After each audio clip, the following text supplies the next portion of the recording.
Welcome to Lead Where You Live, Tucson Voices in Leadership. I'm Jamie Leon-Guerrero.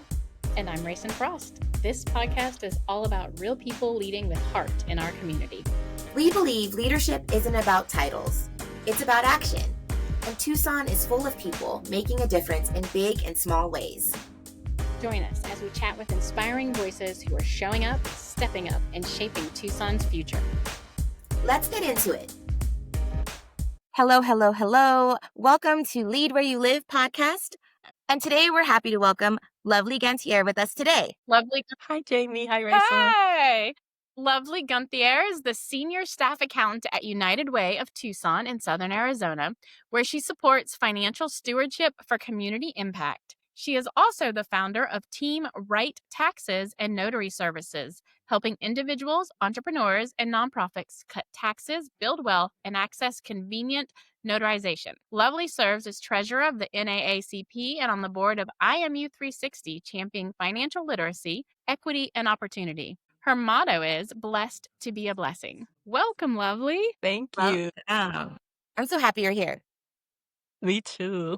So Lovely, tell us who you are without all of those titles and accolades in your bio. Wow. Okay. Two words immediately came to mind when you asked me that. Servant leader. That's how I like to think of myself, as a servant leader. I care deeply for my community. I actually was at a breakfast this morning and I was sharing with them, I don't have any family here in Tucson. So my network here, this is like my adopted family while I'm here. If I didn't have, it's interesting to be somewhere by yourself. All of my family are many, many miles away. So that makes community very, very special to me.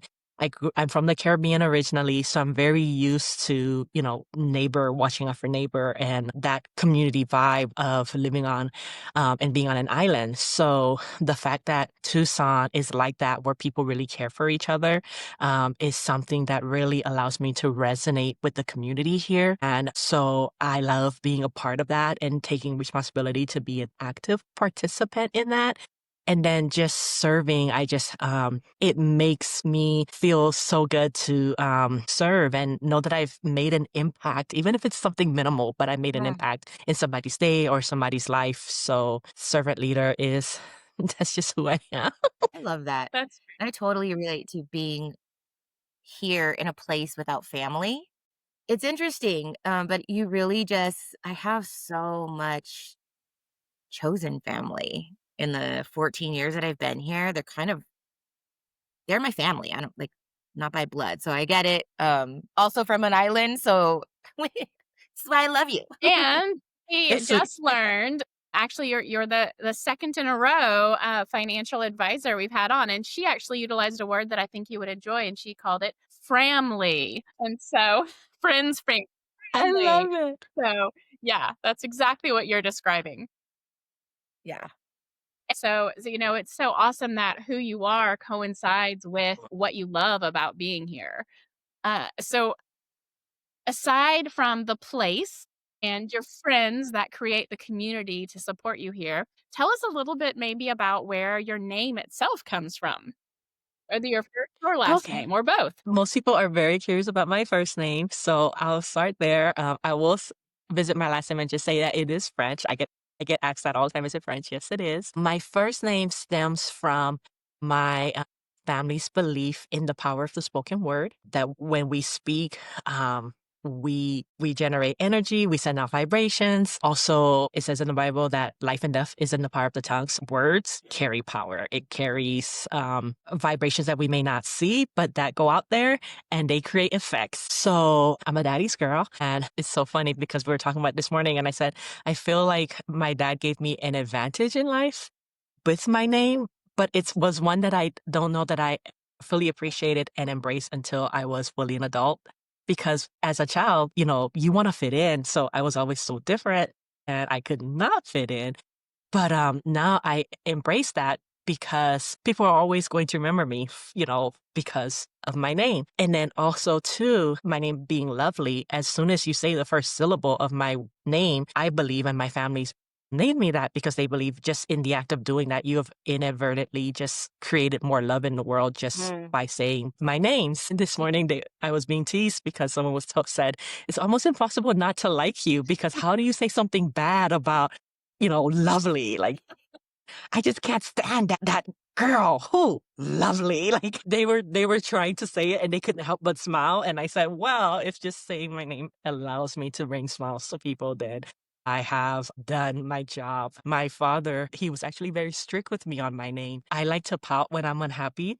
So if I would pout, um, in my culture, that's the equivalent of throwing a temper tantrum is pouting. He would look at me and he would say, "Fix your face and remember who you are." So I would be crying from like 3, 4 years old. I'm like, "Daddy, you didn't give me a name. You gave me a whole job. How many other kids have a job right now?" I So already it love comes your with dad. benefits, but also responsibilities. I used to say that to my daughter too. And when she would be crying, I'd be like, go in the bathroom and fix your face, wash it off, and then come back. Yeah. Yeah, I he love said, it. I "Yeah, love it. fix your face." I'm like, "What's wrong? No, fix it." I'm like, "Can I clock out? It says I have a job. Can I go on break right now?" And the responsibility that comes in a name. I think that's you've taken it on as a positive thing. And I love that about you because I also have an unusual name that people tend to remember my name. And there is definitely the love hate relationship with that. And I think you have to grow it from it as a child. It's not always appreciated and it's Yes. something you have to grow into.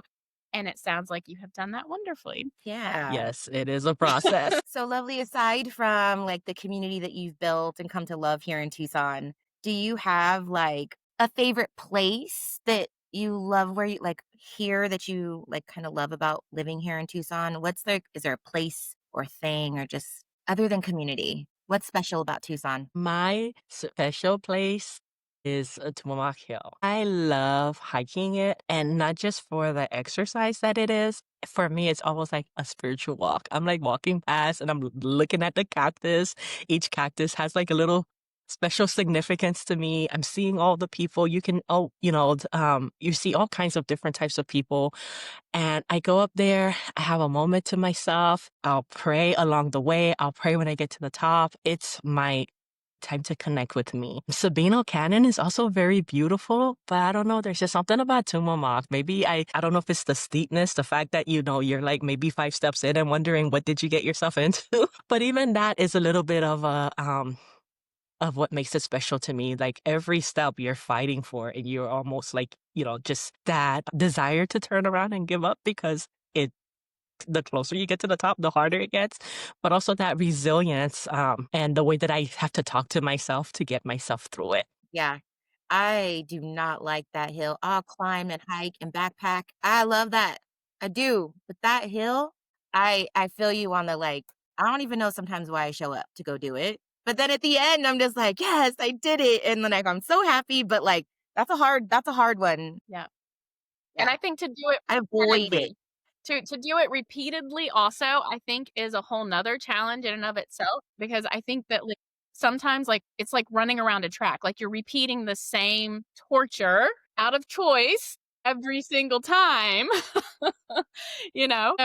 I think that that is really impressive. I'm afraid I'm a little bit more like Jamie. I prefer to have, like, the Sabino Canyon, the wideness, the option for difference in scenery just to help me take my mind off of it and enjoy what I'm doing versus, yeah, it's a lot harder. So I love it. And you mentioned resilience and having to like really push through. And I think that really is exemplary of doing Tumamoc Hill. Yeah. Yes. Yeah, I have to give myself a pep talk the whole way. The sunrises there are phenomenal.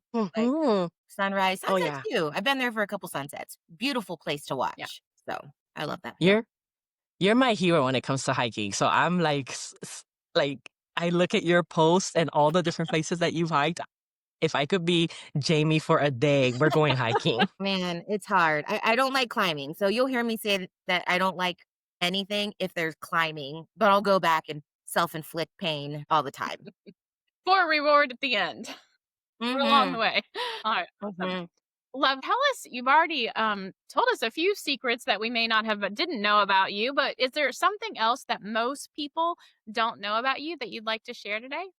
I feel like I'm such an so much of an open book. I doubt that there's much that people don't know about me. But yeah, it's that I one of those people. It's interesting. I've been studying my strengths and learning about like what makes me me or just doing a lot of self-reflection. I'm very excited today. Today happens to be October 1st and October is my birthday month. So I'm doing a lot of, reflection, and it's interesting. I'm one of those people that I can't decide if I'm an introvert or an extrovert because Mhm. I love people and I love interacting, but at the same time, I treasure my introverted times as Mhm. well. So I've been doing a lot. I think having my birthday come up, I'm doing a lot of just deep thinking about me and what my goals are and next steps and just finding center with myself. It's funny that you asked me that question right now, but yeah, I'm pretty much of an open book. Yeah. I think we can be both. I feel like the pandemic a few years ago really brought out my introvert. 'Cause I've always just been that social butterfly. Like, I love being out with community and people. But man, oh man, do I love my couch and my peace and just my dogs in my house with no music, no background TV. I love it. And everyone just like, you're so busy. And I'm like, but if you really look, aside from hiking, they're like community events. Like, they're work related and, like, and I love them, but, like, I ain't sitting here trying to go to all of these events. Like, I would prefer to be home. So, I think you can be both, and I'm just leaning into that. I don't have to claim one or the other because, Okay, yeah, some days I perfect. won't leave my house, and I love that, and then some days I'm at a lot of events. So, I think we can be both, and that's okay. We should come up with a word for that. There's probably a word for that, but Yeah, I just say I'm an introverted extrovert. I Mhm. like that. I like that. Yeah, but we could be both, and I love I love that about me too. Because 'cause I'm like, "Nope, I love that I can just stay home and be okay." The people are like, "Are you okay?" I'm like, "I am wonderful." Yeah. Well, and I think sometimes too people think that, if you're labeled as an extrovert, that it really means that you love to be out and about all the time with people, you know? And like I know I'm very much labeled as an extrovert because if I see people, I'm like, hi, and we start chatting and right, like that's how Lovely and I met pretty much. Oh my So goodness. it's but when it's one of those things that you will not find me at events where there's huge people unless I'm forced to go for some reason, unless there's a Yeah. real need, because I don't enjoy being in huge crowds or huge, the fair is not my thing. Like the big markets or festivals that go on, not my thing, right? So, I definitely think there is a place for people who are extrovert because they love to create relationships with people and community, but they also enjoy their, like, go out and hike and enjoy nature and solitude, Mhm. not having people around you, right? That balance. Yeah, yeah, While Rayson was talking, I thought of something we could use, a chameleon. yeah, I definitely relate, yes. Yeah. I am 100% a chameleon. Yep, me too. And I I think the genuinely reason I thought of it was when me and Rayson met, she brought out so much the extrovert in me. She and I started talking. We were at Tohono Chill, and when we started talking, the sun was out, everybody was around, it was a busy day, and I don't know what happened. We like blinked Mhm. and it was dark. No one else was around. We were wondering if we were locked in. Really? Oh my goodness. Yes. That's We hilarious. met, bonded, and then trauma bonded right at the same day. Because it was literally like, do we live here now? Because, they lock the gates after a certain amount of time. We pulled up to this closed gate and she looked back at me and just the look on my face, she just knew instantly. It was like, I can't get out. That's I love that story. That's such a good meat story. Ugh, that's funny. Just so people know, there is a back way out of Tohono Chul's if you ever think we're locked in. We found it. So if you see me or Ray soon, keep an eye on your Yes, watch. definitely. We lose track of time quickly when we're chatting with people. That's so funny. I think that all shows up in all 3 of us in, like, the professions that we do, but I love being in this room right now where it's like, we love to people, but then we also are okay with, like, being with ourselves and being in that peace of just being us, like, individuals, so, yeah. So, Lovely, you've talked about leadership like in that very first question and like being a Mhm. servant leader, but how does that show up for you like in your personal life, your professional life, or just in like Tucson community? In the Tucson community, it probably shows up in a lot of advocacy.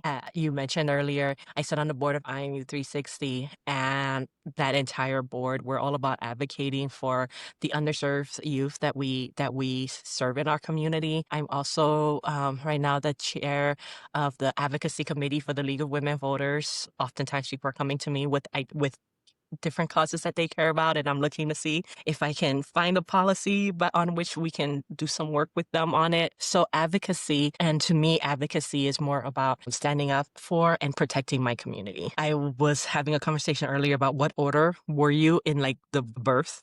The birth. Are you like a first child, a middle child, or a baby? Um, I'm the oldest. I'm the first living child of my parents, and the oldest among my siblings. So I think when you are the oldest, you have a natural instinct to protect the younger ones. You have a natural instinct. I've been seeing posts on social media a lot now. They saying an older sister is almost like having a second mom. You kind of fall into that role, and so advocacy allows me to explore that part of my nature and of who I am. If I love something or someone or some cause, I want to protect it. I want to defend it. I want to amplify it. And advocacy allows me an avenue by which I can do that. So I'd say that's how it shows up in as far as in the Tucson community. Nice. And so it really is cool to hear you combine your servant leadership with basically amplification of other people's voices, right? The combination of those two can be really powerful. And we see that in your presence and what you do in and around the community and how you're always showing up for people. But yeah, I think that's just a part of that servant leader heart that I have. I genuinely enjoy seeing other people shine. And this I love that. ties us right into our next section, which is talking about our right where you are moment. It's really a chance to ask a deep personal question about how leadership and growth show up for you in real life. And you've given us lots of stories along the way already. So this is an opportunity to give us one more. And we're going to ask you the question first, and then we're going to answer after. Here it is. What's something you've done recently that no one saw, but that you're proud of? Wow. Oh, that's so interesting because I do like to do things behind the scenes, and now I almost feel like I don't want to tell because then people will know. Don't say names. Yeah. But yeah, I'm that person that, yeah, if I'm drawn to something, I will do it without. I don't need the spotlight to do it. I will secretly do it. But let's see. Let me pick something. Gosh, this is hard. Oh, okay. What's the first one that comes to mind? Okay, so I was going to an event, and actually, yeah, okay. So I was going to an event, and there was a cost for the event.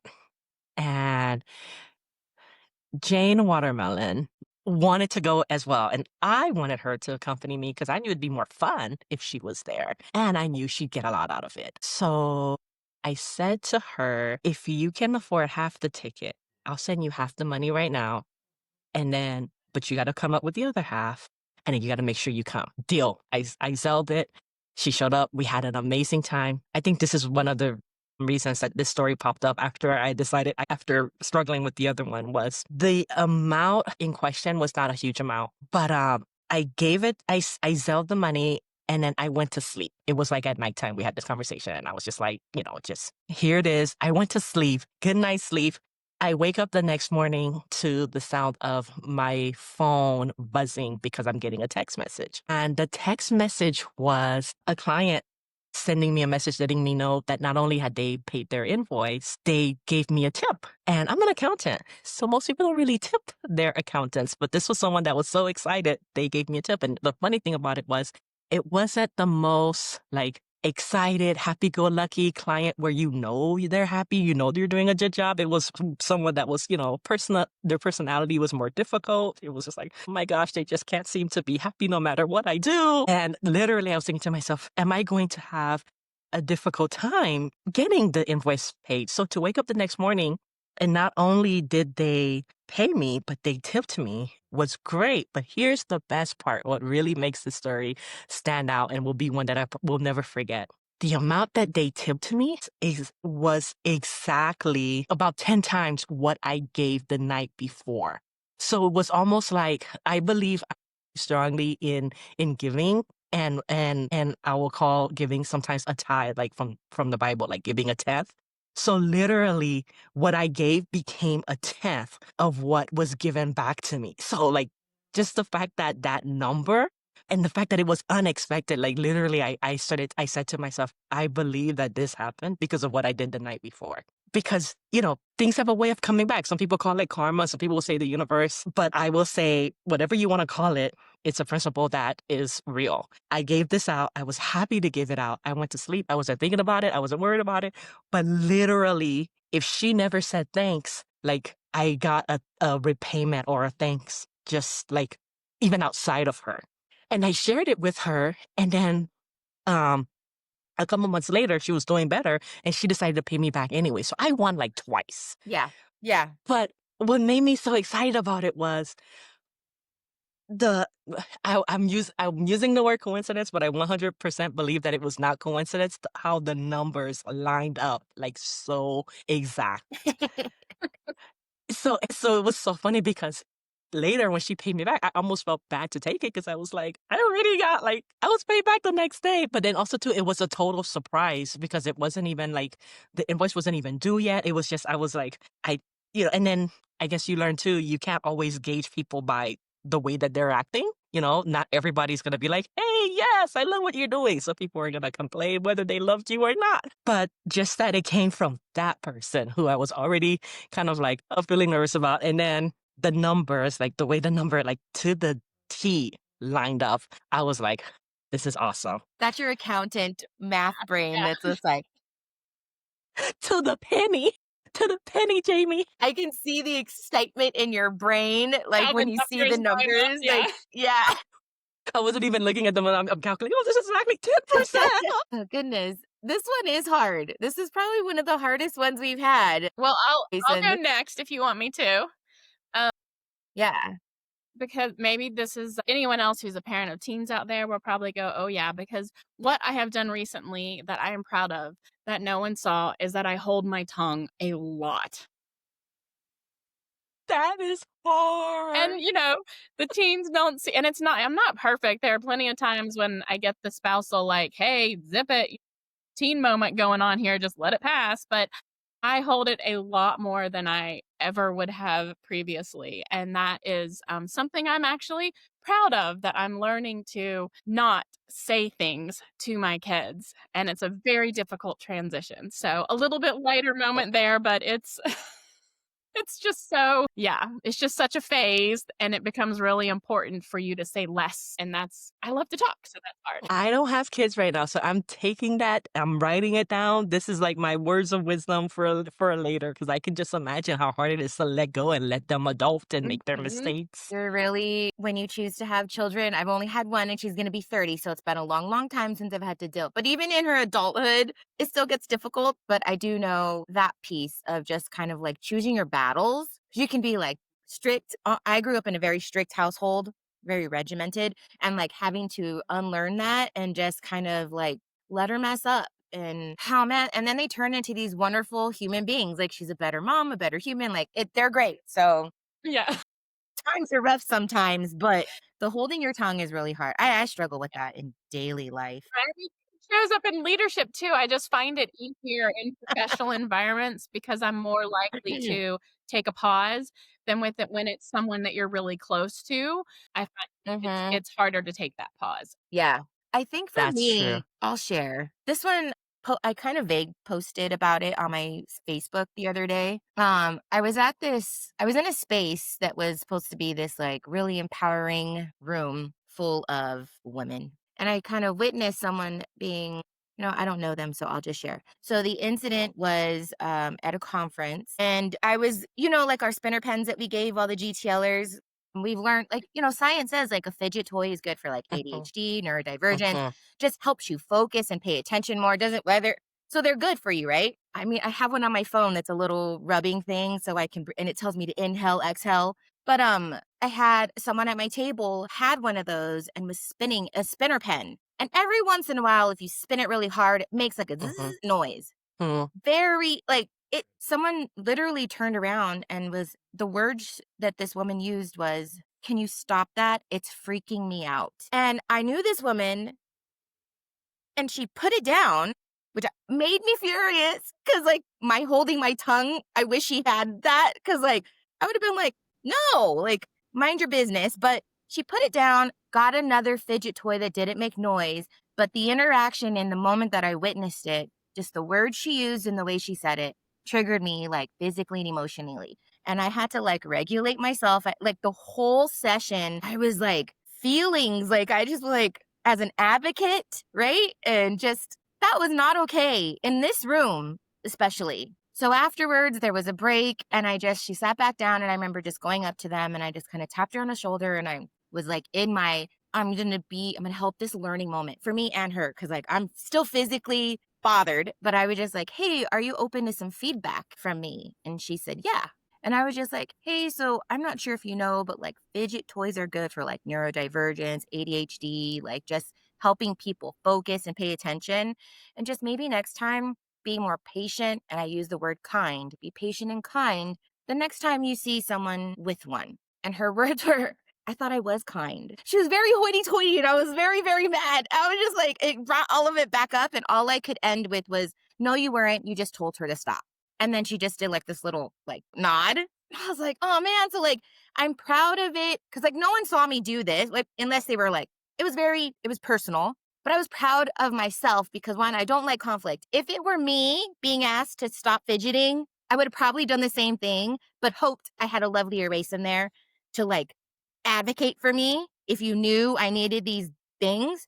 So I was really proud of myself. The outcome wasn't really good, but I like felt good about it afterwards. And then I was able to like let the feelings go and like leave my body because I was like, you know what? That's not for me to carry. And I hope she does better next time. And then the next day, we had Jeanette Murray, the founder of Ben's Bells, come in and talk about for an hour and a half kindness and actions. And I was like, eat it, eat this up, woman. And I hope she goes home and like maybe reflects and like, I was hoping she'd apologize to this woman or something, right? Like be a good girl woman. But so that I was proud of. Nobody saw, no, and that's why I vague booked. I didn't want to like really say, but I was just like, man, I don't like mean people. And I'm really proud of myself because I'm like trying to use my voice more. It's scary. So hopefully it's weird. I have I love so that. many things that I just want to tie in from previous episodes that just for a quick second here. I think that one of the things that we've had someone previously say on our show is they had to learn to recall that I believe this was it, learn to say please. Didn't we have somebody who talked about having to say please or be kinder, that they tend to be more abrupt of a they had to kind of Yeah. learn to add some of that kindness into their like written communications and stuff like that. And so I feel like that it's such a heartwarming moment for me to hear people start to, to stand up for yourself and for somebody else, but also that it could be that moment where someone finally goes, "Hey, okay, I thought I was kind, right? I thought I was. I didn't cuss, I didn't whatever." But maybe it's that, we need to use please a little bit more, or we need to like just choose slightly different words or to explain ourselves a little bit better. And so it's, hopefully there is that. I just saw all those little tie-ins and I was like, yeah, maybe it will have a cascading effect. So, Yeah. Mhm. Hopefully. yeah. I love that you pulled her to the side because oftentimes we don't see ourselves, what she obviously didn't realize. And if it had that effect on you, imagine the person that she was actually talking to. Because for you, it wasn't necessarily that her words were mean. It sounds more like the energy that she had, like the tone, the Yeah. attitude, all of those soft skills are things that matter because I can say the very same thing, the same Yeah. words, but with a totally different Yeah. energy and attitude and Mhm. intention behind them and don't gonna have totally different effects. And so the fact that you gave her that moment to reflect, and I know she didn't maybe get it right in that moment. But I think if this is a pattern for her, perhaps maybe eventually she'll catch herself and go, oh, wait a minute, that's not how I meant for that to come out. Yeah. And it gives her a chance to be able to work on that. But like for you, not knowing what her reaction will be and Mhm. to have the bravery to do that, like hats off. Yeah. Thank And you. it's such a big Congrats, everyone, for doing things that people don't right. see that we're proud of. Yes. And Well, we're going to move into, or no, it's you. You're yeah, number one. I'm number two. I've already forgotten yeah, today. we're going to move into our lightning round, Lovely. So this is just kind of this or that, short, quick answers. It's going to move really fast. Just say yes Okay. to the question and just spit out your answers. All right. Okay. Okay, here we go. Sunrise hike, sunset picnic. Sunrise hike. What's a small act of kindness you try to practice daily? Smiling. I try to smile at everyone within my vicinity. I think that that's a small act, but can help with someone's day. Nice. Do it yourself or hire a professional. Hire a professional. What's a creative outlet that helps you de-stress? Crocheting. Local park or local museum. Local museum. What's a podcast you're currently enjoying? This one right here, lead where you live. Give a gift or receive a gift. I'm a giver, so give a gift for me. What's a historical event you find particularly fascinating? Oh, I was talking about the Juneteenth committee earlier, so Juneteenth. Mm-hmm. Taco or burrito. Ooh, taco. Yeah. Thank you. That's the end of our lightning round. And we have one last question for you. Tell me if you have any special causes or projects, organizations, or events that you would like to promote. Or tell us, tell the audience. So, yes, a couple causes. Everybody who knows me knows that a cause very close to my heart is IMU 360 and our mission to empower children that are experiencing a time in foster care with hygiene needs. So I would like to encourage the community, while you're out picking up hygiene, soap, deodorant, please, if you have the capability of picking up an extra and donating it to IMU 360, we are struggling to keep up with the hygiene demand. There are a lot of children in our community where we're noticing a big increase right now with grandmas or nanas having to adopt their grandchildren and not in a position to work and bring in an income. And so the fact that they can come to our office every 6 weeks and pick up hygiene is something that is so beneficial to those children. If Desiree Cook was here, she'd say hygiene is a basic human need. Yep. But it impacts your confidence. It impacts even before on camera, I was going like this and I was, checking, so it's something you feel a way about yourself when your hygiene is not up to par. You feel a way about yourself and you carry yourself in this world differently if you, don't feel that you look good or that you smell good. And so being able to provide hygiene. I also am employed with United Way. So we have various workplace giving campaigns that people can use to can contribute to make an impact in our community. So those are causes close to my heart that I would like to highlight while I'm here. Yeah. And then also check out Lovely and her services that she provides. If you need help with your business taxes or personal taxes, Lovely is your girl. Absolutely. I like to take a different approach. I'd like to move my clients from just preparing them at the end of the year to planning for them. So if you're looking for someone to really strategize and come up with ways to win, especially now, our current administration with the Big Beautiful Bill changed the game a lot. They changed the rules.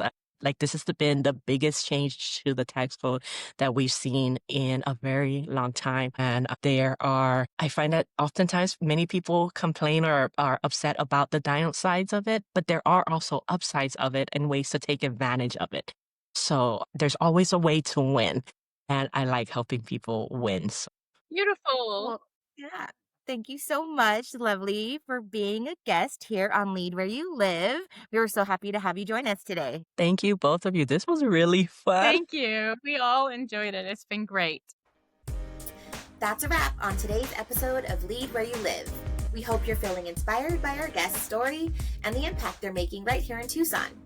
If you love this conversation, help us spread the word. Share this episode, subscribe on YouTube, and tag a local leader who should be featured next. Because leadership starts with showing up, And we know Tucson is full of incredible people doing just that. Thanks for tuning in, and we'll see you next time on Lead Where You Live.